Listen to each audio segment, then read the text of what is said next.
प्यारे विद्यार्थी ध्यान दें, आज के इस वीडियो में हम वीर रस की परिभाषा उदाहरण सहित देखने वाले, क्योंकि ये छोटी छोटी चीजें आपकी 2 नंबर में पूछा जा सकता है कि वीर रस, श्रृंगार रस, संयोग रस, क्लियर है, क्रोध रस, है ना, भयानक रस, ऐसे सभी जो रस इसमें से एक क्वेश्चन आपका 100% आता है।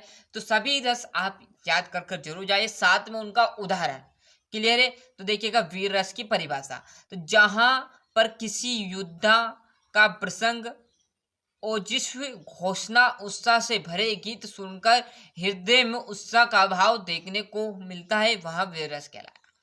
अब ये तो हुआ किताबी तौर पर, अब मैं समझाऊंगा आपको, उसमें नहीं देखना क्या है। जहां पर किसी भी योद्धा की प्रशंसा या किसी भी योद्धा के आपने वीरता के बारे में सुना हो या किसी देशभक्त गीत सुनकर आपके हृदय में क्रोध उत्पन्न हो जाए, क्लियर है, भाव उत्पन्न हो जाए, उत्साह उत्पन्न हो जाए, क्लियर है, वहीं आपका वीर रस कहलाएगा। क्लियर है? जैसे यहाँ पर मैं बताऊं उदाहरण में, समझ जाओगे उदाहरण में, बुंदोले हर बोलो के मुख हमने सुनी कहानी थी, खूब लड़ी मर्दानी वो तो झांसी वाली रानी थी। क्लियर है? झांसी वाली रानी ने बहुत अंग्रेजों के साथ युद्ध किया था। तो ये क्या हुआ है, एक क्या है, हमारे लिए एक गीत है, क्लियर, एक घोषणा है, एक उत्साह है, क्लियर है, जिससे भाव उत्पन्न होता कि हम भी ये कर देते वो कर देते। क्लियर है? आगे बात समझते, वीर रस जहां पर किसी योद्धा का प्रसंग और जिस भी घोषणा उत्साह के बारे में गीत सुनकर हृदय में उत्साह का भाव उत्पन्न हो, वह वीर रस कहलाएगा।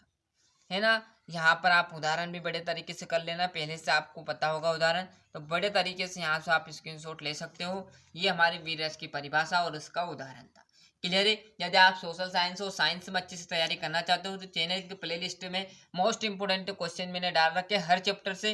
यदि अच्छे से आपको तैयारी करना है तो आप उस पर जाइएगा, साथ ही साथ वहां से चैनल सब्सक्राइब कीजिएगा और वहां पर सारी चीजें आपको डिटेल में मिल जाएगी। आज के लिए इतना ही, मिलते हैं इसके नेक्स्ट वीडियो में।